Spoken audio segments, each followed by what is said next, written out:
Well, I heard Osama and Arun talk about virality, and if there's one person who does viral like nobody, it's Nikhil Kamath. He's a heartthrob of the world of business, a regular on elite billionaires list, one of India's most cutting-edge entrepreneurs, the man behind one of the country's most successful stockbrokers. He runs a chart-busting podcast, WTF Is, and perhaps is India's youngest philanthropist as well, aside little known about him. But at heart, he's a quintessential chill Bangalorean. Let me introduce you to Nikhil Kamath, who needs absolutely no introduction. Nikhil, thanks very much for being with us here on NDTV. I can see a lot of excitement already. But let me begin by asking you, I should come and start taking classes because there's nobody who does a podcast like you. It's hugely popular. It breaks the internet every time your podcast episode goes on air. Talk to us a little bit about that. How did this entire podcast journey came about? What's the inspiration behind it? How do you do it? How do you break the internet every time?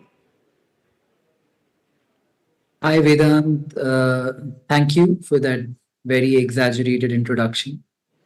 The way the podcast came about is I often had people at home who I would invite for dinner, and we had really interesting conversations at home. Being from Bangalore and being from this entrepreneur world, a lot of the startup guys would be at home all of the time. And at one point, we decided we are having such good discourse, which to a large extent, in my opinion, is missing in society today, that maybe we should put a camera in the room and allow for other people to view our discourse so they might go back and do it themselves as well. So it started like that. It's a very organic accident that has had longer legs than I might have perceived it to. Absolutely. And you spoke about startup. And, you know, for young startups, this is the time to be. I mean, there's never been a more strong startup wave in India. And, how many of you here are looking to start something of your own? Because that is something that most millennials want to do. They don't want to work in a legacy company. They want to start something of your own. So just, show of hands. How many of you are looking to start something of your own? All right, so quite a few hands there. So Nikhil, dhanda banana seems to be the buzz phrase. But, more often than not, we see that, that clear sense of vision, that clear sense of what one wants to do, what one wants to put their money on, that is very often lacking when it comes to, say the Gen Z or the millennials. Though, of course, I may be entirely wrong given the fact that there are so many young, successful entrepreneurs like yourself. But what would you say to those people who are looking for that one thing to place their bets on? This is kind of also the reason why we did start the podcast. We kind of break down an industry on every episode and do it very much from a young wannabe entrepreneur's lens. We think of all that one might require in terms of information and access to start a business. India, I think, is at this crucial point. We've had a great decade. We've had multifold companies come and thrive. We're also in this unique spot internationally where Western economies and Eastern economies alike might be pessimistic about their own countries, but are very sanguine when it comes to talking about India.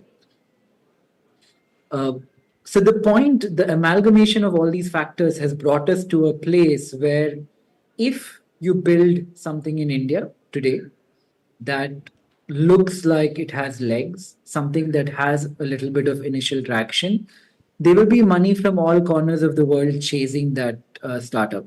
Also because of how we are demographically situated and the scale of our country per se. So we try actively to put out as much knowledge that people who come on our platforms and people who talk or speak on the podcast that you see can share from their own learnings. And we've started some other nuances around solving the very initial problem a wannabe entrepreneur might have in terms of capital and funding. Sure. So we're really passionate about making everybody an entrepreneur if given choice. And whatever we can think of that can be done to help a young Indian become an entrepreneur, we are doing today. You said your brand is a wannabe one. If that's wannabe, you really make wannabe look cool. But speaking of branding, it's become an altogether different ball game these days. Given the fact that you have influencers and sort of marketing guys telling you to almost be like clones of each other, and in such a saturated perhaps market, how does your brand stand out? Because branding is a real challenge for most young startups. At the end of the day, when you buy a product, you're not really buying the product, you're buying the story behind the product. There is this French philosopher, his name is Rene Girard. He talks about we don't want what other people have, we want what other people think they want. To make something look appealing, immaterial of the industry or the product that you might be building, I think is a factor of many things, but the focus has to be on the story uh, as much as the product almost, which was unlike how marketing and branding used to be a decade ago. So whoever pays more weightage to that, I think will do well in terms of selling and marketing today. That's a very interesting point, that ultimately it's the story that sells. And the more authentic and perhaps original your story is, the more it sort of will be appealing. But what's behind the Zerodha story? Because you have really defined how young investors think. What is behind the Zerodha journey, and what makes it so different from other stockbrokers? Well, I don't think I should take credit for the Zerodha story. There are 1,000 people there, and a lot of people who are far smarter and have put in a lot more effort than I might have. But if I were to summarize in a line, I would say uh, a sequence of accidents where we were in the right place at the right time, mixed with a little bit of hard work. Uh, we've been at this for a long time. I know people call Zerodha a startup, but it's almost 15 years old today. Yes. We were trading much before that. Uh, we caught, in my mind, what has been the biggest bull run in Indian history between 2009 till 2024 today. And we are beneficiaries of that. And I think at the core of it, we thought more community. We were not a corporation building for traders and investors. We were traders and investors ourselves, and we were trying to circumvent, curtail, solve the problems that we faced in our own lives. And I wouldn't like to say that we have achieved that outcome, but along the way, over the last decade and a half, I think we've made some headway in terms of making the process of investing a bit more transparent, a little cleaner than one member investing or trading from 20 or 30 years ago. Interesting there. And, when I had put it out on my social media that I'm going to interview you, and, what are some of the questions that people would like me to ask you, I got tons of suggestions, mostly from girls, might I add, because I described you as a heartthrob of the business world, the heartthrob of India Inc., and that's true. But your podcast is not just about business. If one looks at your podcast, it's about everything under the sun, from philosophy to media to marketing, business, storytelling. And you said something very interesting. You said nothing is permanent. In such a scenario, what does legacy mean for you? Because, of course, I mean, especially being a young businessman, a young entrepreneur, you would be looking at, the next gen sort of taking over from you, and you have invested in that greatly. But what does legacy mean to you if nothing is permanent? Legacy, I think, means nothing. I'll give you an example. There was this psychologist who did an experiment. He took a room and put 100 people in there, blindfolded them, and asked them to say how many people in the room believe they are smarter or more intelligent than 50% of the room. And something like 90% of the people in the room said they are smarter than most of the room. We are like that as humans. We all have overinflated sense of who we truly are. It's uncanny how similar to all of us, each of us are. But we will always be like that. We've evolved like that. I think we all believe we are bigger than the individual or the mammal who comes, lives, dies, and is forgotten.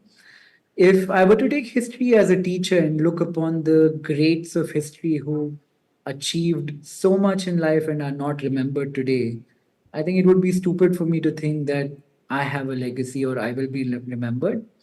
I'm here for a finite amount of time, and having a sense of my own mortality, knowing that I have X amount of time left. I'm 38 today, so I probably have 35 years left here. My onus in life has to be nice to people, live a good life, help people out, do the right thing while also really cherishing life in those 35 years, not worrying about what someone might think about me 200 years down the line. I feel like it's silly when people talk about living beyond their lives because nobody really does. That's very interesting. In fact, one thing that's lesser known about Nikhil is that he has a fund for young entrepreneurs, and I also described him as perhaps one of India's most passionate and youngest philanthropists as well. And what you're doing, Nikhil, with that fund, I think is absolutely remarkable. If you don't mind, let me quickly do a bit of a Shark Tank of our own. Anybody, who would like to pitch something to Nikhil here? Just as an exercise, let's see how Nikhil backs startups. Any of you, any startup idea that comes top of mind, and if you'd like Nikhil to evaluate that. This is a once-in-a-lifetime opportunity. You have Nikhil Kamath himself here. Any one of you, any idea that comes to mind? Okay, I see one. Yeah, go ahead. Can you please have the mic? The mic, quickly, please. Yeah.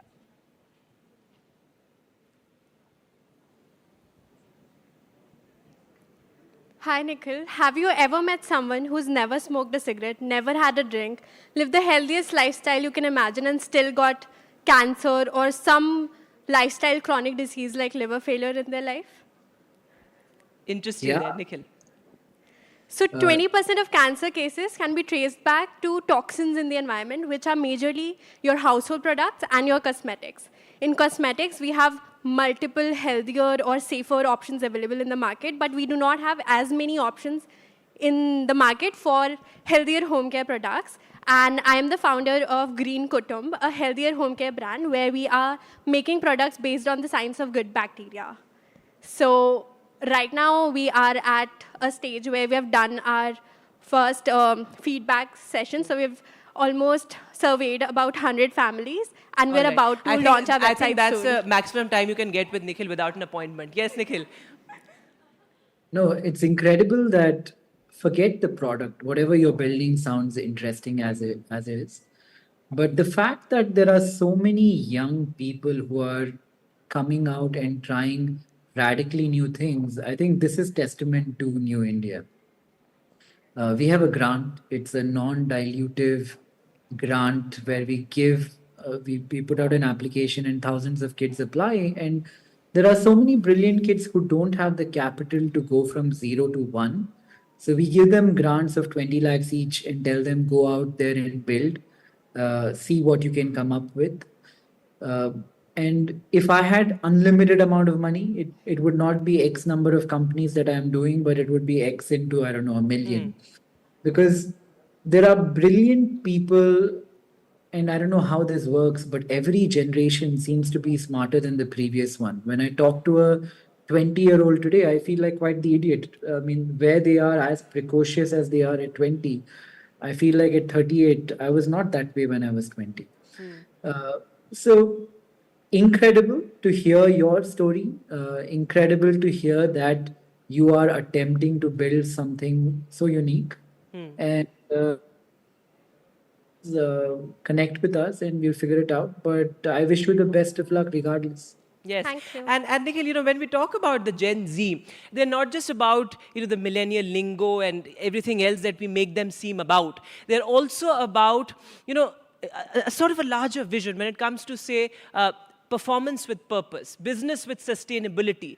These are ideas that, the Gen Z and the millennials are really looking at, perhaps more than any other generation.